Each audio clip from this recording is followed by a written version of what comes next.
on croit que c'est la souffrance du Christ sur la croix qui sauve. Non, c'est le Christ qui donne sa vie jusqu'à aller au-delà de la souffrance par amour. La vérité ne peut pas être conditionnée à un état d'humeur. La vérité est une, elle est constante. Donc le postulat, ce qui est vrai, c'est ce qui dure. Manque de chance, nous ne durons pas. Donc nous ne sommes pas vrais. Voilà. Nous sommes un épiphénomène dans la vastitude.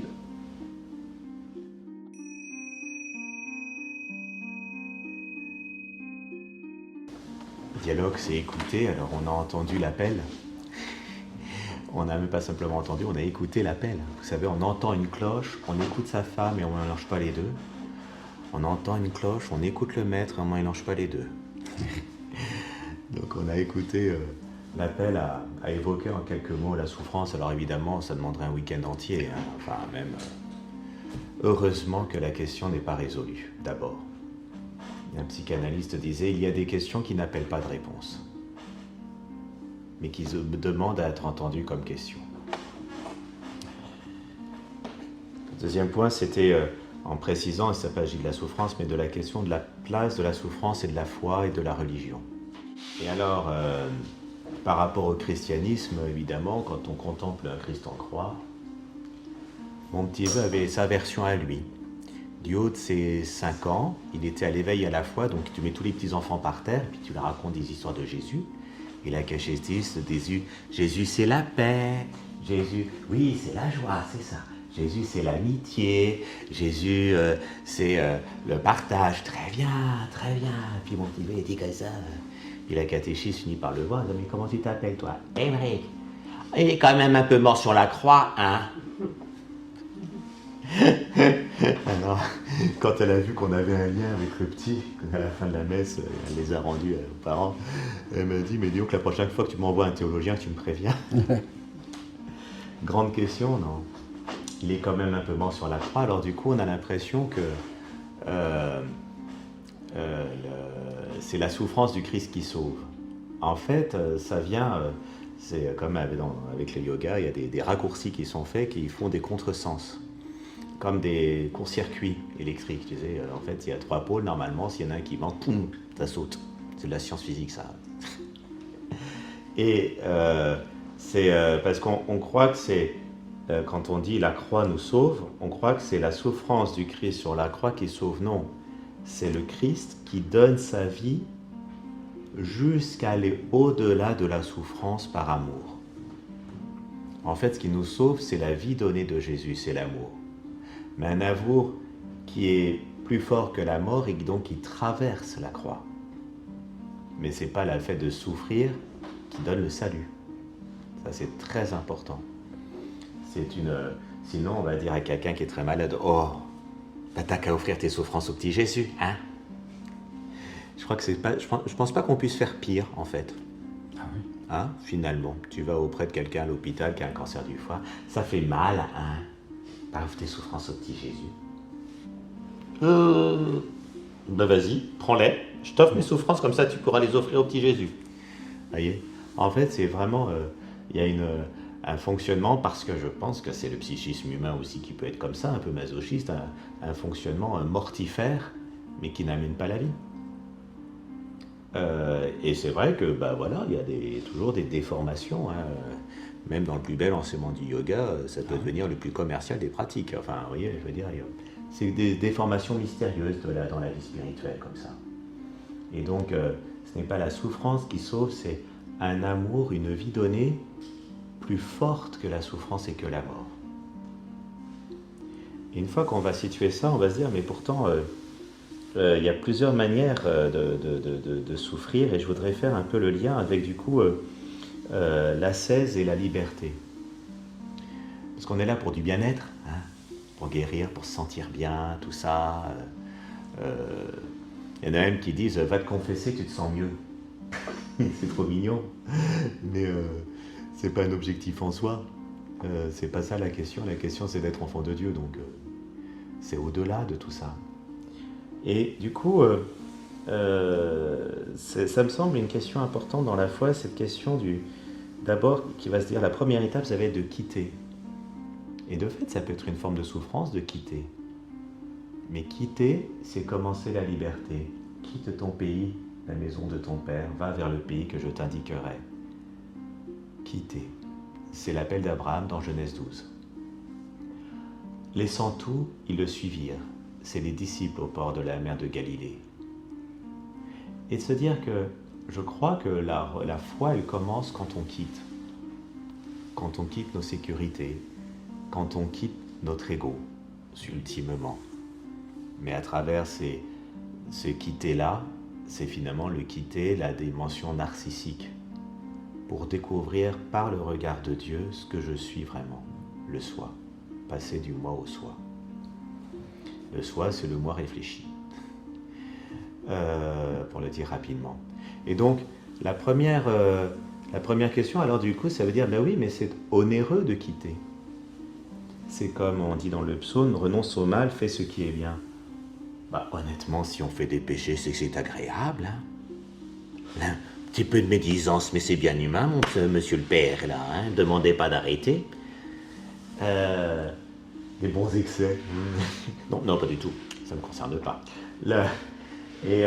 En fait, c'est assez amusant parce que c'est parce qu'on a une espèce de conviction que c'est bien humain de déformer l'humain. Non, la question de ce qui est humain, c'est ce qui est humanisant. Et quand je dis du mal des autres, quand je porte atteinte à l'autre, quand je porte atteinte à mon corps en étant déraisonnable dans mes excès, par exemple, eh bien forcément, je suis en train de me déshumaniser. Alors, pour les chrétiens, on va dire qu'on va laisser l'humanité du Christ. Jésus-Christ est le seul vrai homme parce qu'il n'a jamais péché. C'est l'homme accompli, on pourrait dire. Parce qu'il est toujours dans cette posture de se recevoir du Père. Et donc du coup, effectivement, renoncer au péché, ce n'est pas perdre ce à quoi je tiens tant, c'est pas perdre mon humanité, c'est me découvrir pour ce que je suis. Et c'est là que commence l'ascèse, parce que c'est un mouvement de renoncement qui n'existe pas s'il n'y a pas adhérence. Alors là, je ne sais pas si dans le yogi on en parlera après, mais en fait, ce mouvement de renoncement, c'est d'abord un mouvement d'adhérence, viens, suis-moi, va, qui permet de quitter. C'est-à-dire que s'il n'y a pas une bonne raison, je ne serai jamais en route. Si je n'entends pas l'appel à vivre, je vais rester dans mes conforts. S'il n'y a pas une bonne raison pour laquelle je pardonnerai, je ne pardonnerai jamais. Ça va ? Le renoncement, il vient de l'adhérence. Et donc, il y a effectivement une part douloureuse de renoncer à son orgueil. Dans un premier temps, c'est quand même mieux d'être au centre. Je ne suis pas clown par hasard, pour être au centre. Il y a ce renoncement-là, en fait, on sait bien que c'est en vraie libération. C'est un chemin de liberté. Parce qu'on est désencombré. Le fait d'être en route, quand on part sur les routes de Saint-Jacques-de-Compostelle, après la première étape, la Poste a l'habitude d'avoir tous les colis de toutes les tailles, parce que les gens y déposent. Ben, je pense qu'intérieurement, on a aussi besoin petit à petit de déposer nos paquets à la Poste, pour pouvoir pour grandir en liberté et vivre une aventure humaine qu'on n'aurait jamais vécue, si on était resté sans quitter. Ça va ? Renoncer, adhérer. Et alors, il va falloir renoncer à ses péchés. On appelle ça la conversion. Et petit à petit, on va dire renoncer à soi-même. Dans Matthieu au chapitre 16. Il faut renoncer à soi. Oh ! Alors dans la modernité, la société de l'égologie, renoncer à soi, ça devient redoutable. Est-ce que ça veut dire renier ce que je suis ? Bah oui, mais si Dieu t'a créé, c'est tout de même pas pour que tu nies la création qu'il a faite. Donc renoncer à soi, c'est renoncer à ce qui est en moi n'est pas de Dieu. On peut le dire avec un terme commun, renoncer à ce qui est en moi, mais qui n'est pas communion, qui n'est pas amour, qui n'est pas vie donnée, reçue et partagée. Alors on va l'entendre à partir de la Bible, Matthieu chapitre 16, verset 24. Voilà. Alors, à partir de ce... Là, Jésus annonce sa passion. Pierre a reconnu en Jésus le Fils de Dieu. Et juste après, Jésus annonce sa passion. Pour pas qu'il y ait de confusion. Tu n'es pas le Dieu du bien-être qui va donner, qui va écraser les Romains, etc. La manière de gouverner le Christ, le royaume de Dieu, n'est pas du côté du bien-être, de la satisfaction d'avoir pris sa revanche sur les Romains. Jésus commence à montrer à ses disciples qu'il lui fallait s'en aller à Jérusalem, s'offrir beaucoup de la part des anciens, des grands prêtres et des scribes, être mis à mort et le troisième jour ressusciter. Pierre, le tirant à part, se mit à réprimander en disant « Dieu, t'en préserve, Seigneur, non, cela ne t'arrivera pas. » J'adore parce que Pierre, il est comme moi, il parle et réfléchit après, il dit que des conneries dans l'évangile, c'est magnifique. Et quand il dit quelque chose d'intelligent, Jésus lui dit « Ah bah ça vient pas de toi. » Merci. C'est vrai, hein, c'est authentique. Hein. Je peux vous montrer les passages. Hein. Et donc, dès que Pierre prend la parole, je dis « C'est moi, c'est moi. » Mais lui, se retournant, dit à Pierre « Retire-toi derrière moi, Satan.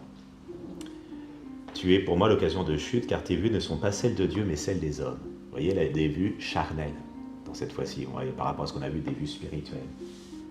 C'est-à-dire qu'en fait, tu raisonnes dans un immédiat, tu ne raisonnes pas en fonction du cœur de Dieu. C'est un Dieu qui veut nous rejoindre jusqu'au bout sans tricher avec nous. C'est ça le projet. Alors Jésus dit à ses disciples, si quelqu'un veut venir à ma suite, donc l'adhérence d'abord, qu'il se renie lui-même et prenne sa croix et qu'il me suive. Alors on va le dire comme ça autrement. En effet, qui veut sauvegarder sa vie la perdra. Mais qui veut perdre sa vie à cause de moi l'assurera. Et quel avantage l'homme aurait-il à gagner le monde entier s'il le paie de sa vie? Ou bien que donnera l'homme qui est la valeur de sa vie?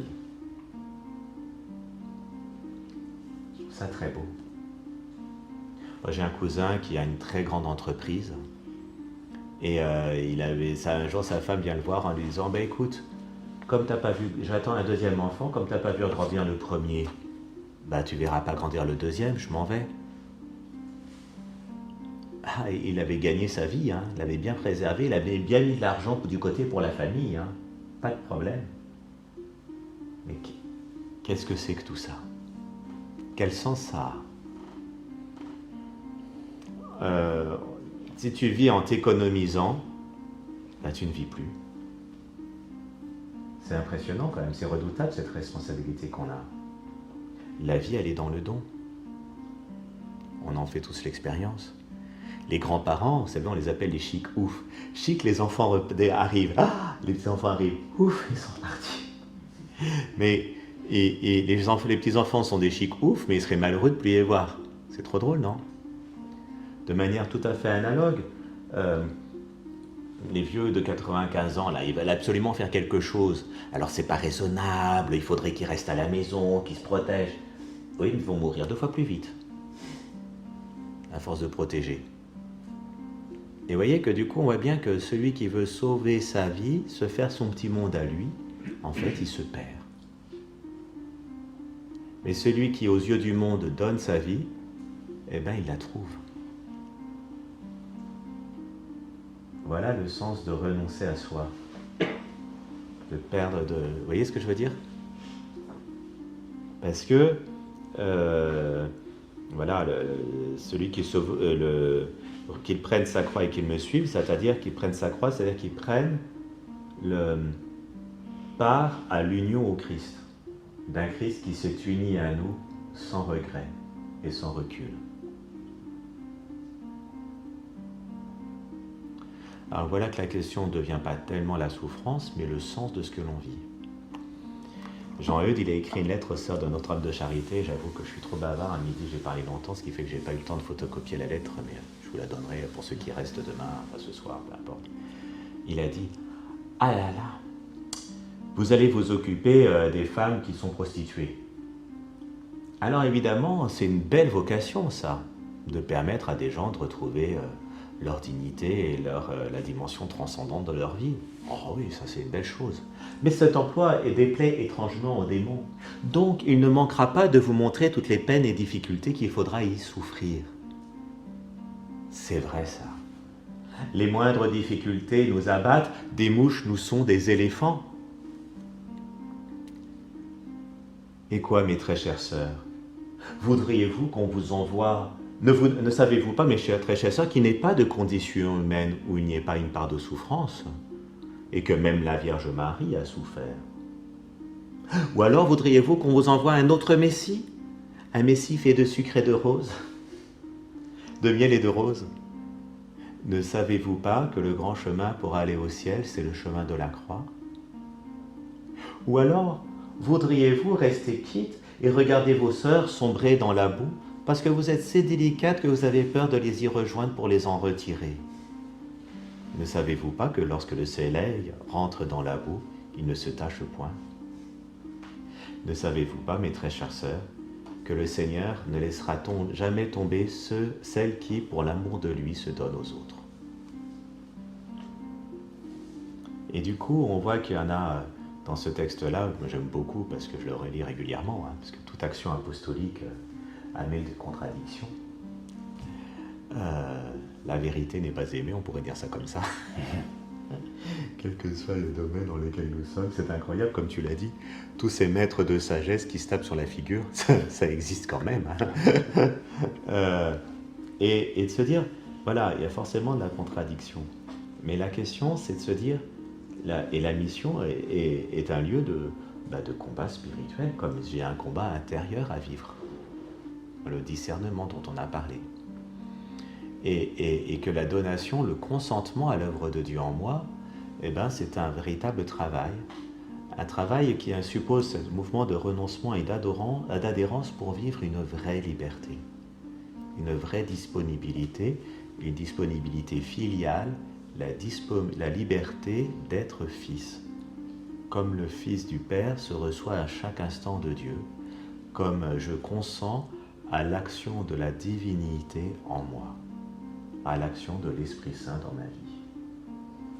Alors, du coup, c'est pas une négation de la souffrance, une fuite de la souffrance, c'est une invitation à percevoir que cette communion du Christ que je vis dans les temps ordinaires est une communion que je peux vivre jusque dans la nuit.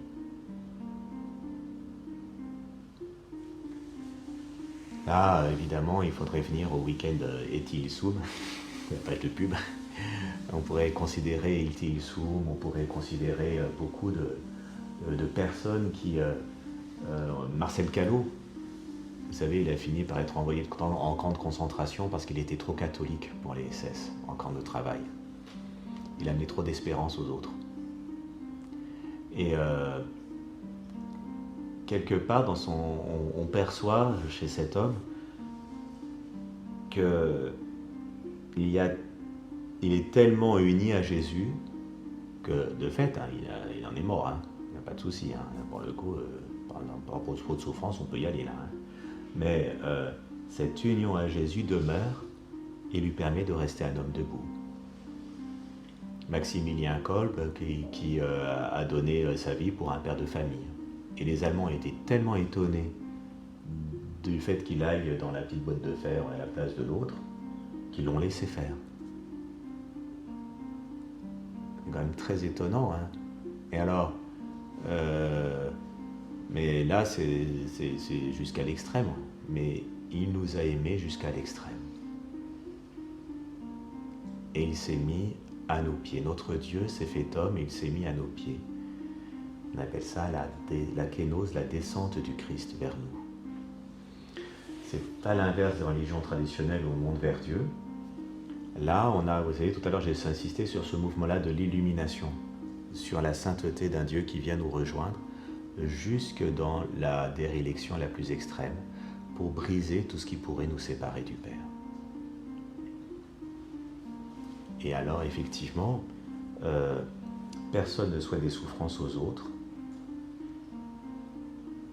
mais mystérieusement, on croit que quand Jésus est mort, on parle au-delà d'un jet de pierre. Quand Jésus est à Gethsémani, il va mourir. Il est au-delà d'un jet de pierre, c'est-à-dire au-delà de ce qu'un homme puisse atteindre. Et donc, auprès de quelqu'un qui est dans une situation de souffrance forte, moi je suis toujours à me dire, Jésus, reste au-delà d'un jet de pierre. Parce que moi je ne peux plus rejoindre cette personne-là, mais toi tu le peux.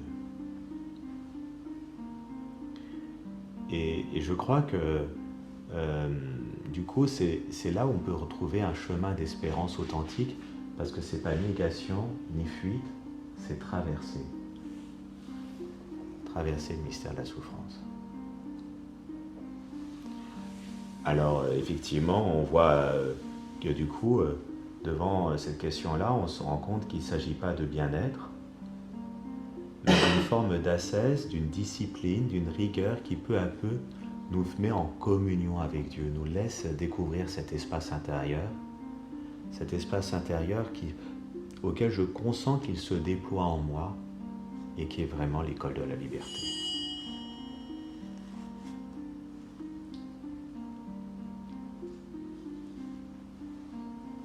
J'essaye de ne pas être trop long. Je sais pas si tu as des échos. Oui.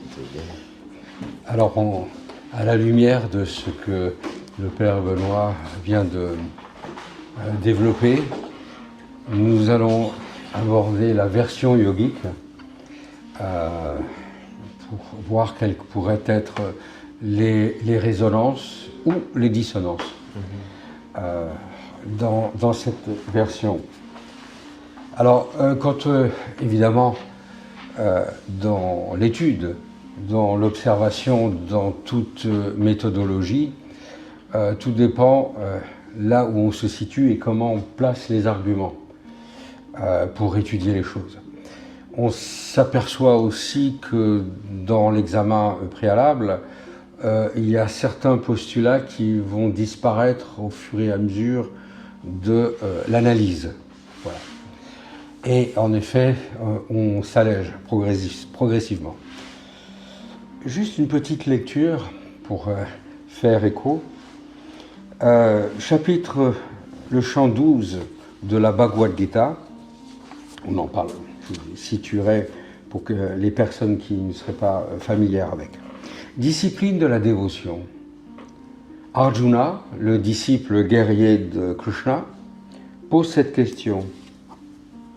De ceux qui perpétuellement unifiés te servent avec dévotion, ou de ceux qui ignorent l'impérissable non manifesté, quels sont les meilleurs experts en yoga?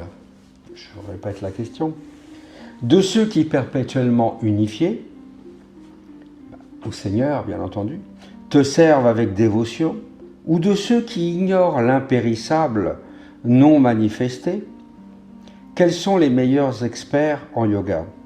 Donc la question, c'est ceux qui servent la personne du Seigneur, qui correspond à la personne de dévotion, l'objet de dévotion, et ceux qui vénèrent l'absolu en tant qu'entité abstraite.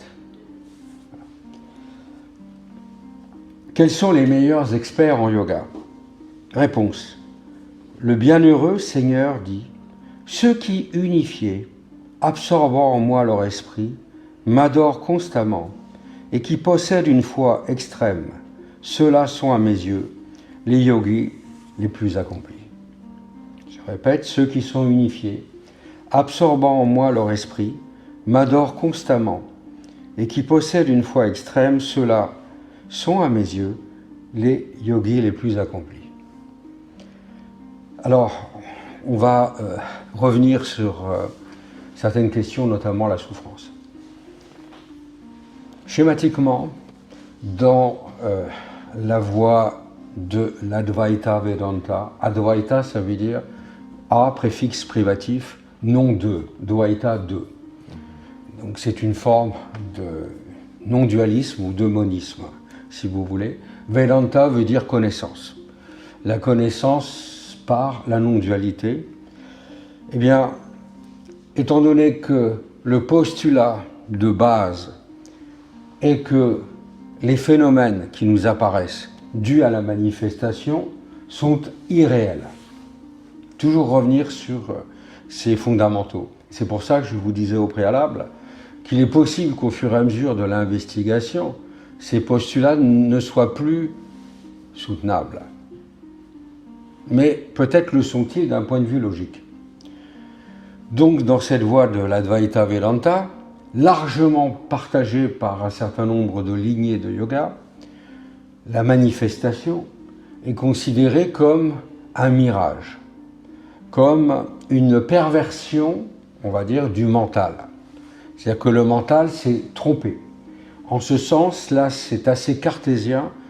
Dans le doute de Descartes, mes sens me trompent.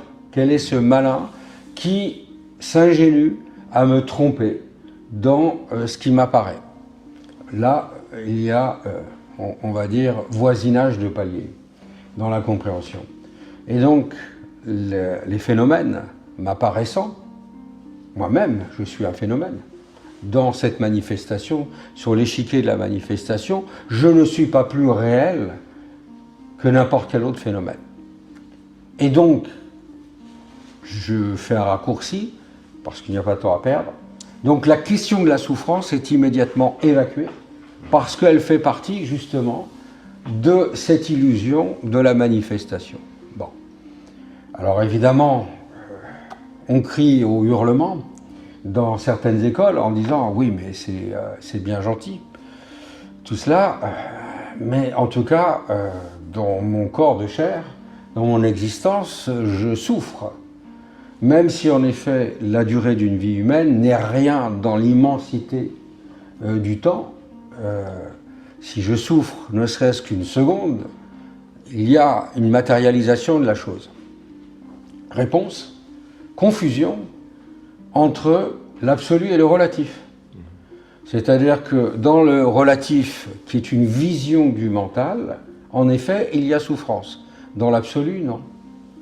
Et ce relatif, qui est un laps de temps donné dans cette incarnation, étant un rêve éveillé, ou le rêve du divin, bien entendu, n'a qu'une durée limitée, et n'étant pas éternel, est une illusion. Autre postulat très important dans la grille de lecture, ce qui est vrai, c'est ce qui dure. Comme ça ne dure pas, ce n'est pas vrai. Donc, c'est évacué, si vous voulez. Alors, vous pourriez dire, bon, c'est un peu simpliste, si vous voulez. Oui et non.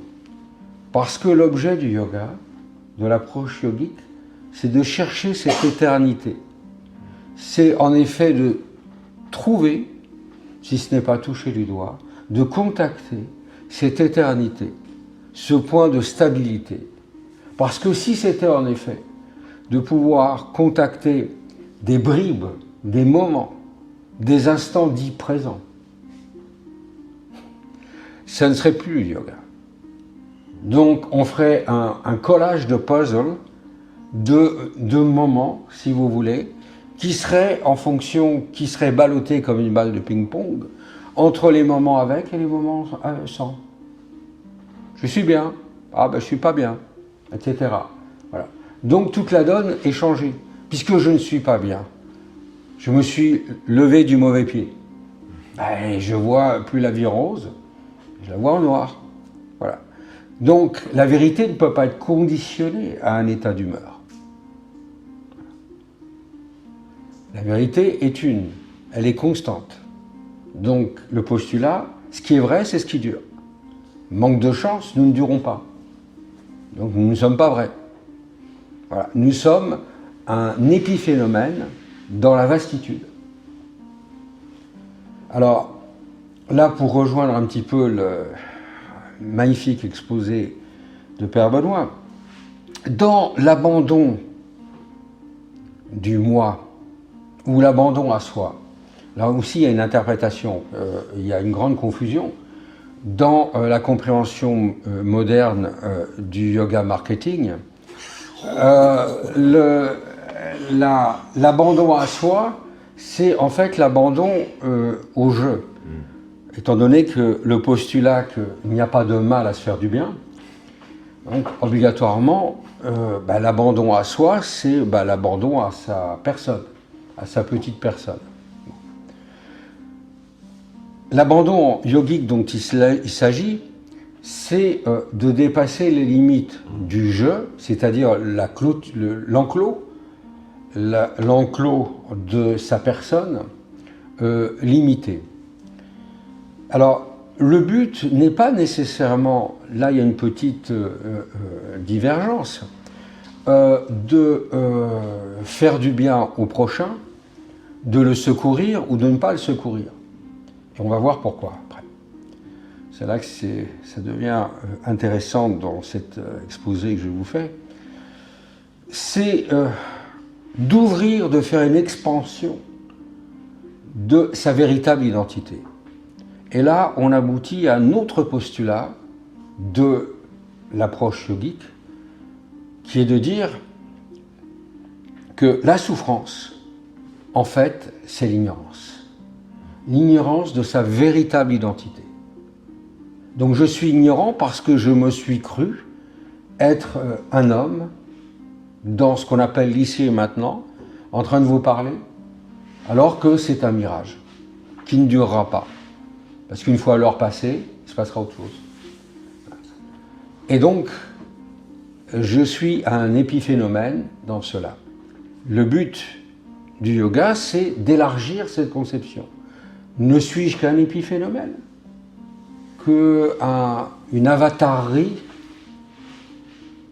cosmique? Ou suis-je habité d'une conscience qu'il me s'agit de découvrir? Et ça ne peut être découvert que par la discipline et l'abandon. Là aussi, on se rejoint. L'abandon, c'est-à-dire faire l'offrande de sa personne, de sa petite personne, pour aller vers une plus grande conscience. Alors là, on est à une croisée des chemins et c'est un carrefour crucial. Dans toutes les lignées, les écritures yogiques, il y a eu énormément on va dire, de joutes et de conflits d'école. Parce que le projet est quasiment inatteignable, tellement il est immense et ambitieux. Et le retour, en effet, dans le corps, dans le monde du phénomène, dans le monde du jeu, ou ce qu'on appelle à l'heure actuelle le chemin de vie, ou le rocher de Sisyphe. Qu'est-ce qu'on fait, en effet, de tout cela? C'est bien beau tout cela, mais qu'est-ce que je fais au quotidien? Comment, en effet, je vais pouvoir interpréter les événements de ma vie, favorables ou défavorables?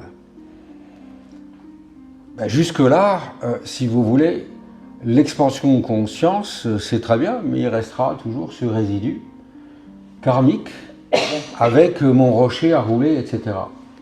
Et quels sont les préceptes qui me permettraient, en effet, de pouvoir progresser dans ce chemin et donner du sens à ma vie?